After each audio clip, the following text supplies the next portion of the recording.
কি এটা কি দেখে মনে হচ্ছে বলেন তো? এটা কোনো 5 স্টার হোটেল বা 7 স্টার হোটেল? হ্যাঁ, অ্যাকচুয়ালি এটা 5 স্টার হোটেলই। কারণ আমি আমি যতটা জানি এখানে আপনার কার পার্কিং প্লাস হচ্ছে ভেতরের যে লুকটা, এটা কুষ্টিয়ার মধ্যে অনলি ওয়ান পিচই পাবেন। কারণ এখানে দিশা টাওয়ার অনেক নাম করা ছিল এবং এখানের পরিবেশটা দেখেন, ফুল গাছগুলো। আর আমরা গিয়েছিলাম কুয়াশা ঘেরা রাতের আধারে। আসলে এখানে অনেক আগে যাওয়ার ইচ্ছা ছিল, বাট সেটা হয়ে ওঠে নাই। এটা রিসেন্টলি উদ্বোধন করেছে, যদিও খুবই সুন্দর। এবং এখানের যে পরিবেশটা, আপনি খোলামেলা, বা আমরা গিয়েছিলাম 31st রাতে ডিনার করার জন্য এটা। তো এখানে আসলে আমরা প্রথম যখন ঢুকি জেন গার্ডেন, তো এখানে পরিবেশটা ভীষণ ভালো লেগেছে আমার।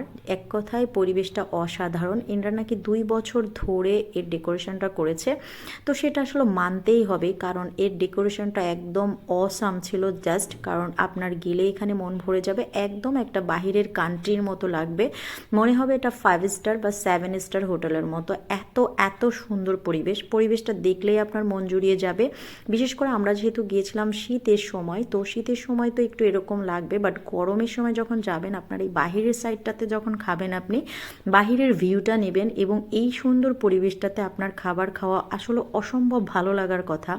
তো যাই হোক, এখানকার কথা আমি কিছু বলবো, যেটা হচ্ছে এখানে পরিবেশটা যেমন সুন্দর। আপনি যে টপ ফ্লোরে এর যে রেস্টুরেন্টটা, আপনি টপ ফ্লোর থেকে কিন্তু এই যে বাহিরের ভিউটা নিতে পারবেন একদম নিচের। খুবই খুবই ভালো লাগবে, একদম মনোরম পরিবেশ। তো প্রথমত আমি কিছু কথা বলবো, আপনারা এই ভিডিওটা দেখলেই দিশা টাওয়ারের, আপনারা জেন গার্ডেনের সমস্ত তথ্য পেয়ে যাবেন, যেটা আপনার কোনটা ভালো কোনটা খারাপ, ভালো খারাপ সব মিলিয়েই আসলে মানুষের জীবন, মানুষের কর্মময় জীবন সব কিছু মিলিয়ে। তো আমি ওটাই আজকে বলবো। দেখেন, ভেতরের পরিবেশটা দেখেই মন জুড়িয়ে যাবে আপনার। ছবি ভিডিওস এত সুন্দর করে এরা যে ডেকোরেশনটা করেছে, বিশেষ করে খুবই ভালো লেগেছে। এবং এদের যতগুলো স্টাফ ছিল, স্টাফগুলোর ব্যবহারগুলোও খুব সুন্দর। বাট একটাই কথা, আমার এ পর্যন্ত যত বন্ধু বান্ধব, আমার ফ্যামিলি মেম্বার বা আমার আশেপাশে যারা পরিচিত গিয়েছে, সবাই আমাকে বলেছে যে এদের খাবারের যে দেওয়াটা বা এত লেট করে যে এরা খাবারটা দেয়, এটাই ওদের কাছে অনেক অধৈর্য। এমনকি আমার একটা বোন হয়, ওরা তো 40 মিনিট বসে থেকে খাবার না পেয়ে চলে আসছে। মানে আমি একটা রিকোয়েস্ট করব আপনাদেরকে, যেন আপনারা এই ব্যবস্থাটা খুব দ্রুত এটা সমাধান করতে পারেন। কারণ একটা মানুষ বাচ্চা কাচ্চা নিয়ে যখন যাবে, একটা না হয়তো 40 মিনিট 30 মিনিট বসে থাকতে পারবে হায়েস্ট, বাট ওয়েট করা কিন্তু অনেক কষ্টের। আপনারা নিজেরাও জানেন যে এখানে 1.5 ঘন্টা প্রায় আমরা বসেছিলাম, কারণ আসলে এত লেট করে এই খাবার আসা আসলে এটা পসিবল ছিল না। আমার মনে হয় এটা আধা ঘন্টার মধ্যে ওনাদের এরকম কোনো বাবুর্চি রাখতে হবে যে খুব এক্সপার্ট। যেমন হোটেলটা এত সুন্দর, সেখানে আপনাদের এই ব্যবস্থাটাও আমার মনে হয় একটু সুন্দর করা উচিত, যেহেতু সবাই খুব খারাপ এই দিকটাতেই একটু ব্যাড রিভিউ দেয়। তো যাই হোক, খাবারের কোয়ান্টিটিটা ভালো ছিল, বাট কোয়ালিটিটা আমার ভালো লাগে নাই। কারণ এখানে আমরা নিয়েছিলাম বটি কাবাব, পরোটা এবং সাথে রেশমি কাবাব, হারিয়ালি কাবাব, সরি।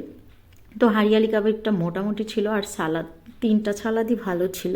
কিন্তু বটি কাবাবটা দেখলে মনে হচ্ছে ইট খাচ্ছি, মানে এর কোনো ঘ্রাণ বা চিকেন কোনো কিছুই ছিল না। এত শক্ত, মানে আপনার পরোটা দিয়ে খাওয়ার মতো উপযুক্তই না।